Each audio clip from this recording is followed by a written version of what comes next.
Hi there, I'm Christine Dunbar from speechmodification.com, and this is my Smart American Accent training.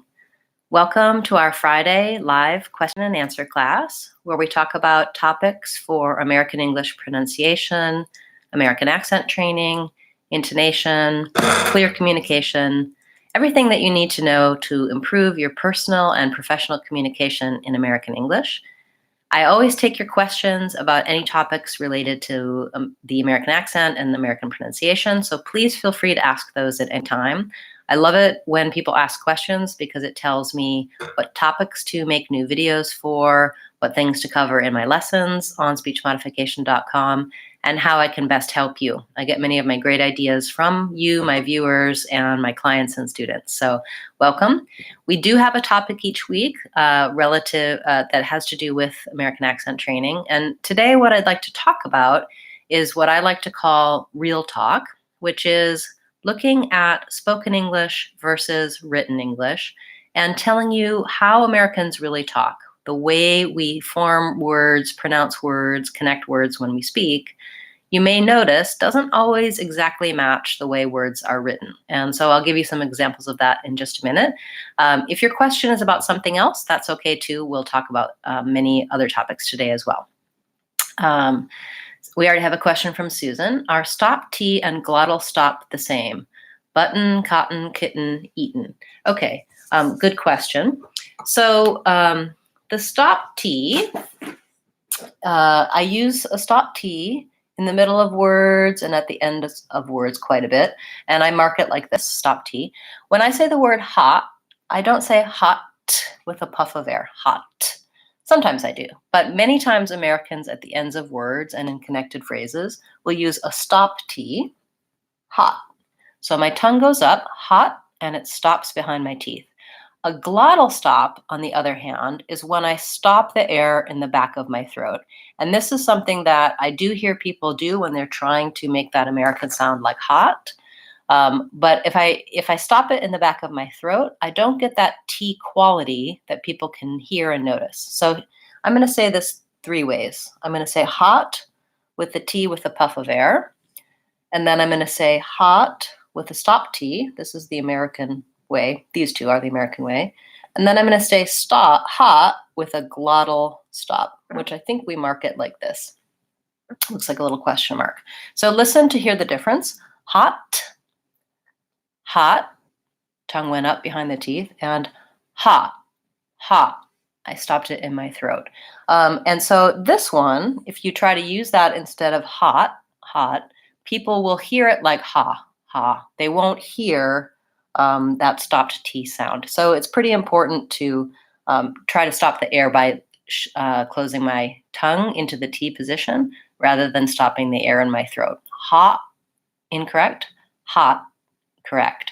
It may not come out as well over the video here, I'm not sure, but hopefully it does. And you can find out more about stop T in my videos about American T, and you can look for final T. You can search that on the YouTube channel or on speechmodification.com, and you'll see a lot of lessons for final T. And specifically for your words, button, cotton, kitten, button, all of those have what's called a syllabic N. And that means that I go right from my stopped T, but, and I release it right into the N. Button. If I stopped it with my throat, button, button, I guess it sounds a little bit different. I would try to get in the habit of making the stop T rather than a glottal stop for those. You can find more help for syllabic N, same thing, search on speechmodification.com or on my channel page, and you'll see how to do that. And later in today's class, I'll show you how to do those searches. And give you some help with that. So that was a great question. Thank you so much. And another question we have, words flower and flower. And the question is, are these equal to each other? And yes, they are. Most Americans in American English will say the F, L, and L sound, and then they'll say an ow, which is a diphthong that glides from ah to ow. We think about it like this. flow, flow, and then we add the sound, flower, flower. Yeah, so even though they're spelled differently, most Americans will say those two the same, flower and flower. I went to the store to buy some flour and some flowers. Very good. Kurt would like to know how to pronounce advertisement. That's a great question, Kurt. I often use this one for an example when I'm telling people about British English versus American English and talking about syllable stress and intonation.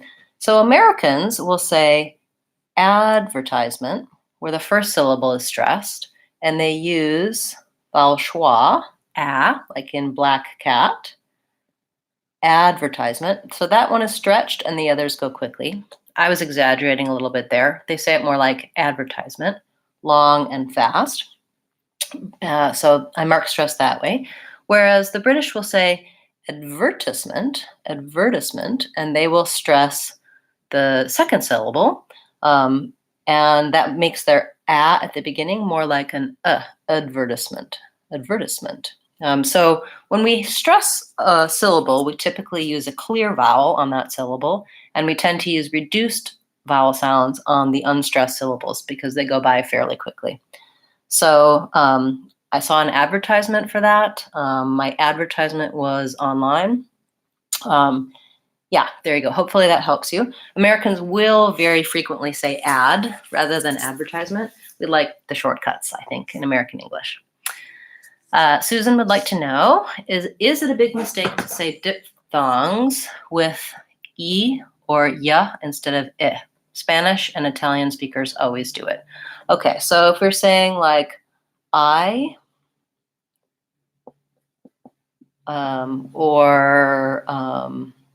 yeah. So she's saying, do Spanish and Italian speakers say more like I, instead of I? And I have to say, when I think of I do kind of think of it as having that E quality. What you don't want is to be too slow on either of those vowels. You want them really to function almost as one. I am gliding, two mouth positions. I. The important part is that this E or I, that those are high front vowels. So when I start with that open I, and my mouth closes, I need it to be closed. The most important detail is having that glide. Second most is not being too tense on the E, I versus I. But I think most people won't really hear the difference, even if you use the E versus the I vowel in your diphthong. Yeah, so that's my personal opinion. If you're at the point where you can make both, then you might want to try to make sure you have kind of a lax vowel on the second one. And generally, the diphthongs glide to something lax because I start in a more tense position for the vowel, and then I'm just letting everything slide and relax. Often with those diphthongs, if you just think about holding it a little longer, I, and relaxing and closing the jaw, then that will get you the right sound that you're looking for. Lots of great questions today. We have another question, how to pronounce authoring and immersion. Authoring. I'm trying to think about that verb and whether people will use authoring. I guess so. That means to be the author of. So we start with the diphthong, which is actually spelled very similar to that, but you can think about it like being an vowel. And what you want to watch out for there is having lip rounding, rather than not an open but a rounded There's first syllable stress, so that's going to be long. Authoring. Another thing to watch out for here is that with the letters OR, we often think we have to do a rounded O, authoring, and really in this word, authoring, most Americans will do more of an sound, authoring. So you don't really need any O sound, just the R, the authoring. And then other accent error patterns, you might have challenges with that TH. If you find that hard in the word authoring, perhaps just start with the TH with the last part, thring, thring. You almost say it just without this syllable at all, thring, authoring, authoring, because these syllables go by so quickly. So going from that TH to the R is challenging. I have a lot of videos about words like three, through, where there's a TH and R in close succession.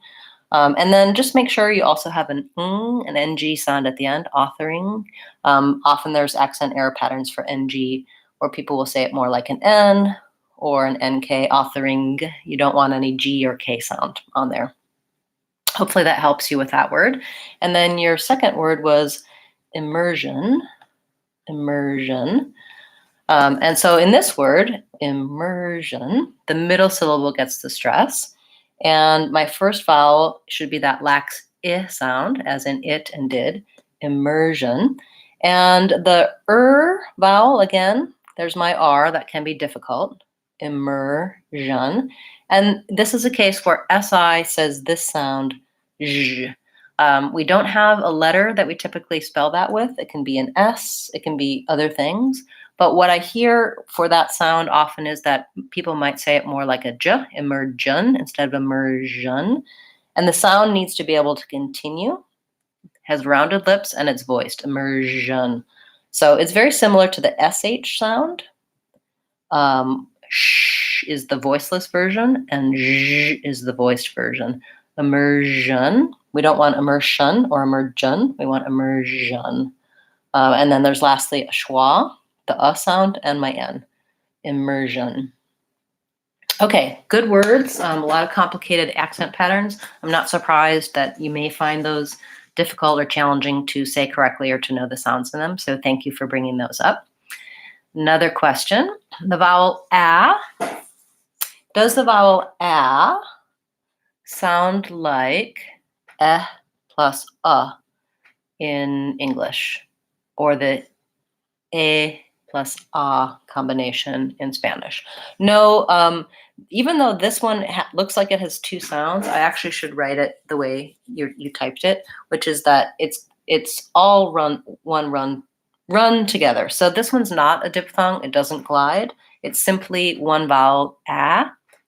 And one thing I suggest, I have quite a few videos showing you how to pronounce the a vowel. It's the vowel in cat.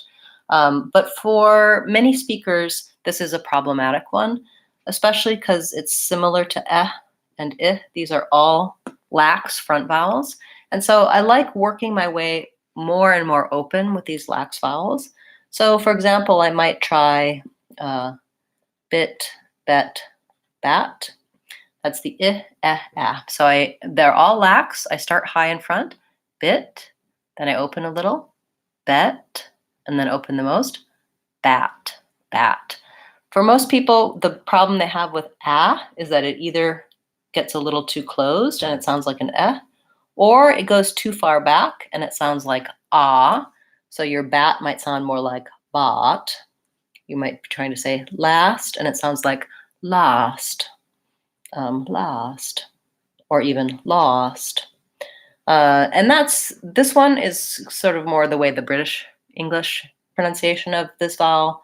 And this one is just, for example, the words men versus man have these two vowels, and those can be challenging. So even though it's written like it looks like two vowels, it's just one vowel. It sounds like ah. Very great question. Okay. Question of summary, secondary. Is there a rule for the E before the R? A summary. Okay, so a summary and secondary. Yeah, okay, so I see what your question is. You want to know, why is this one an summary, and this one is an secondary, and whether or not there's a rule? It probably has to do with why that ARY is added onto the word, why that suffix is there. Off the top of my head, I can't tell you a rule. I think probably your best bet is to check in the dictionary to see if it's an or an air, but you can hear how summary is 3 syllables and secondary is 4 syllables. So summary, or didn't mark the syllables at the right place. Summary, is the 2 syllables. Airy, that's also 2 syllables. Okay, that doesn't help you. Basically, I think my answer to your question is you have to look it up and know whether or not it's an uri or an airy, even though we spell them the same way. Unfortunately, we don't have regular rules for spelling in American English, or we have them, but we change them quite a bit depending on the word. So thank you for that question. What's the difference between stress and intonation? Okay, so intonation is the broad category.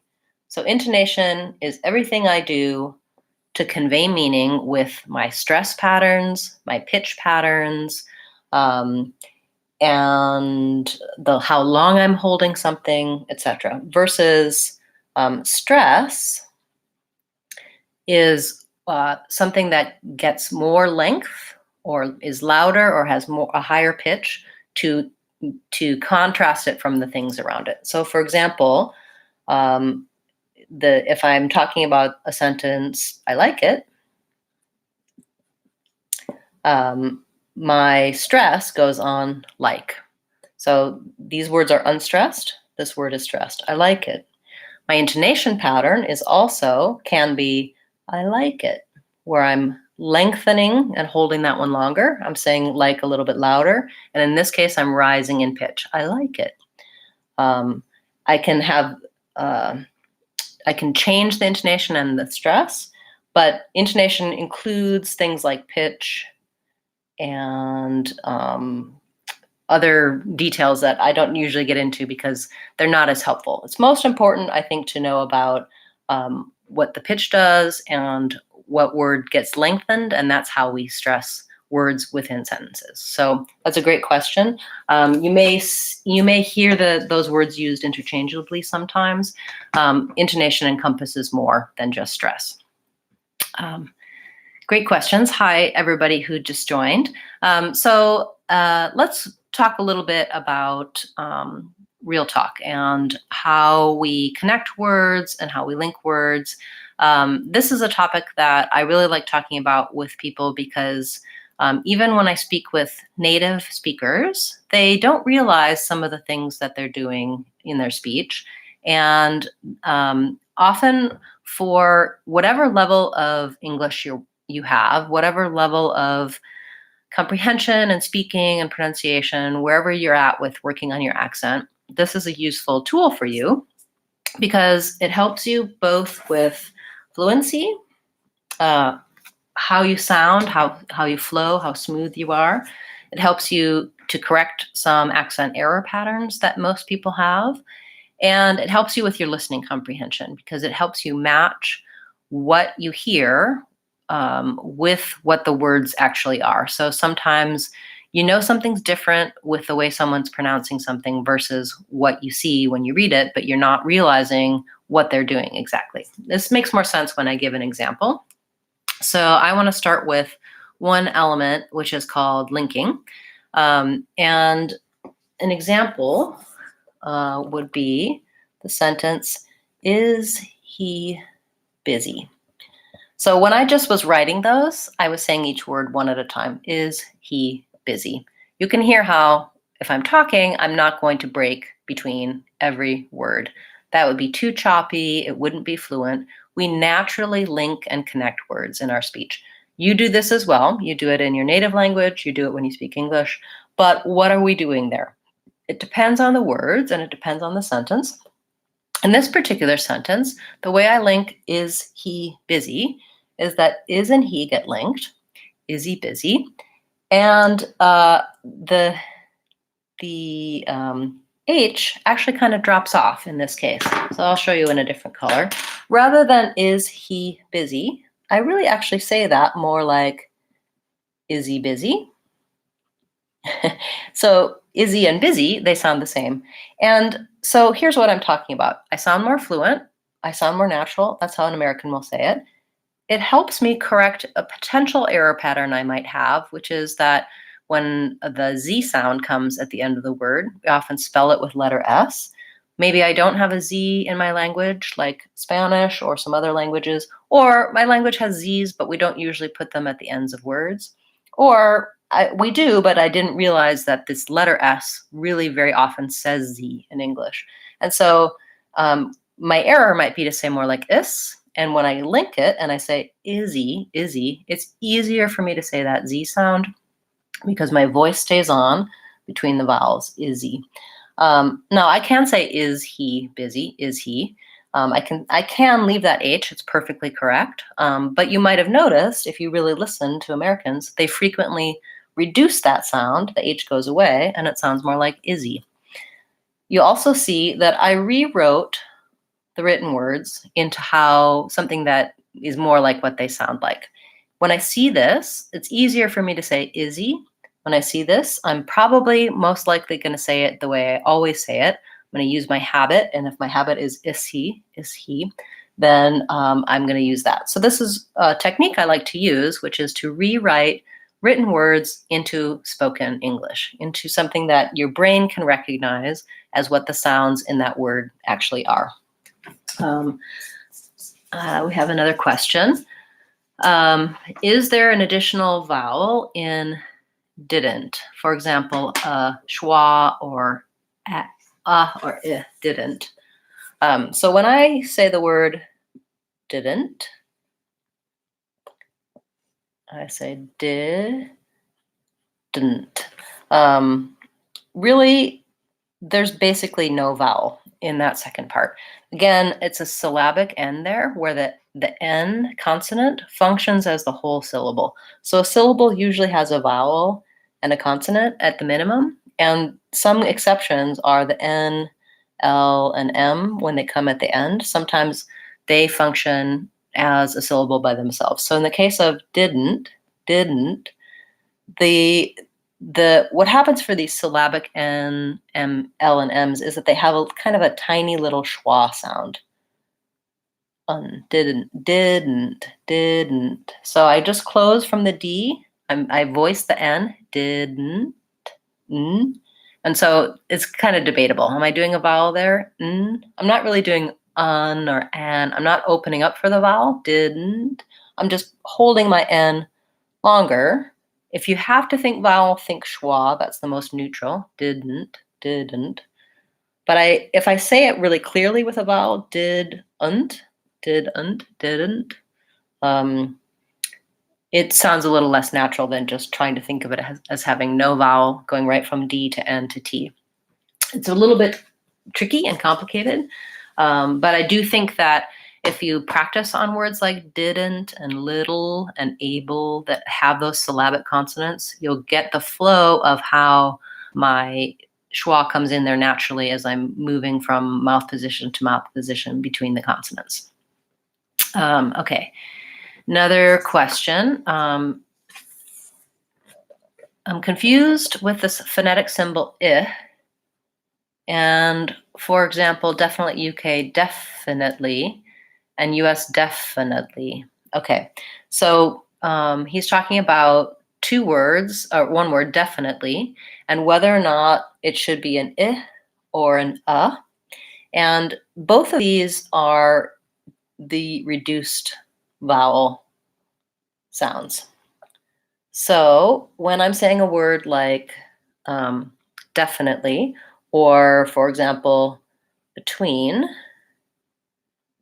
my reduced vowel comes on that unstressed syllable. So in the word between, in the dictionary, it's probably going to say it's an I, which is the vowel in it and did and different. And in the word above, this is the unstressed syllable, it's going to say that it's an above the schwa vowel. But when you listen to me say between, above, there's barely any difference between these two vowels when they function as an unstressed vowel. So most important is to just have that lax and reduced sound. And the context of the word is going to make the difference whether it's an I or an definitely. And so in your example, definitely, it would be more the UK, and definitely is the more the US. And so that's just a reflection of the British English tends to have a slightly more pronounced vowels. They still don't stress it. It's still somewhat reduced sound, definitely versus definitely. But I don't think that most people listening to you would hear any difference between those two. And there always in dictionaries are differences of opinion about how we write out a reduced vowel sound and other sounds. And so for me, the most important distinction is that you're going to want to be short on those vowels and that it's kind of reduced, that you're not pronouncing it definitely with a really tense or elongated vowel. Yeah, so part of what I'm talking about today is going to be reduced sounds and how in connected speech, in longer words and in small words in connected speech that are unstressed, we reduce the sounds, we reduce the vowel sounds. And so you're going to work on practicing having a lax, reduced vowel sound, both in words and in phrases. Yeah, sometimes schwa and another unstressed word, for example, pocket, it sounds like pocket, pocket. Yeah. So I think you understand the what's happening there with that. It's almost like there's no vowel, or it's really short and reduced. Another example that I like to use is the word to, which we talk about often in this class. So, for example, if I was going to say, I am going to go to the school. I'm going to go to the school. When I just say this word to, I use a clear vowel oo. That's the same as to and the number 2. Those have this vowel. But when I use to in a sentence, when I'm actually speaking, I don't say I'm going to go to the school. You can hear how that sounds pretty choppy. I actually say I'm going to go to the school. That turns into the vowel schwa. It sounds like ta.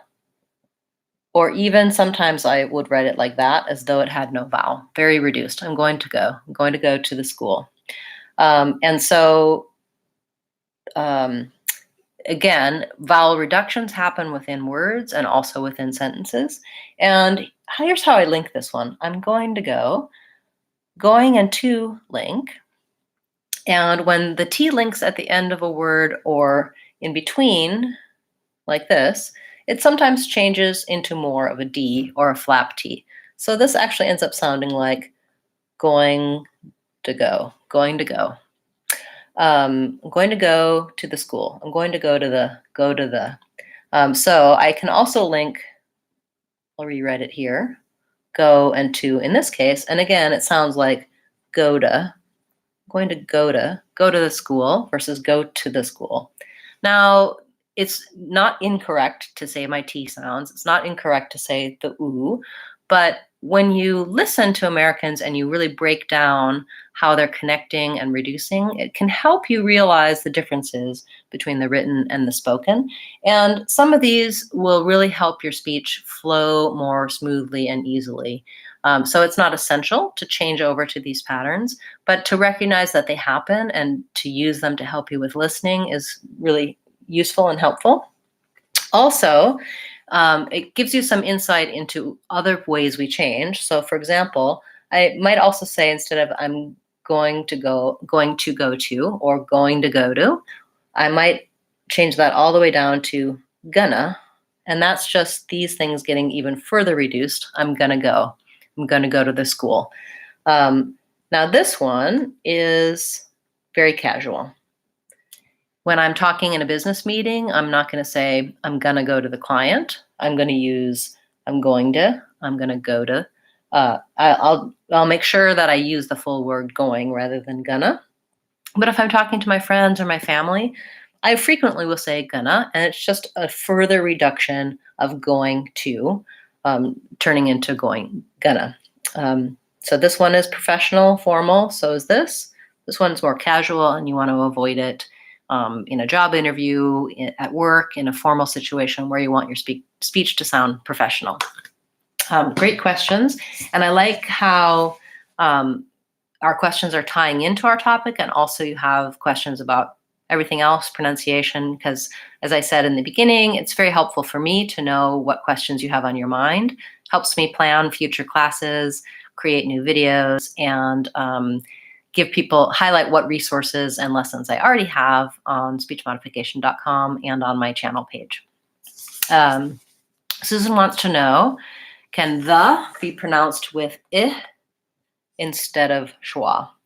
So in my opinion, the is always going to be have the schwa first and foremost. That's the most common pronunciation, the.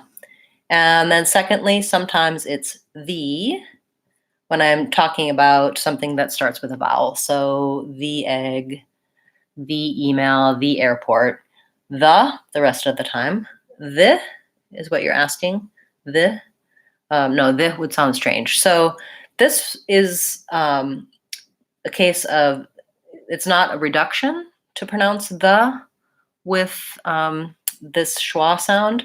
It's not like the is correct and then the is reduced. The is actually correct and the is the exception, because they probably used to think, or somehow going from the to a vowel like the apple was more challenging, and so they changed to the. So this the is the standard for pronouncing the, and then the is the exception that goes in certain places. I personally tend to use the all the time. So I'll say the email, the airport.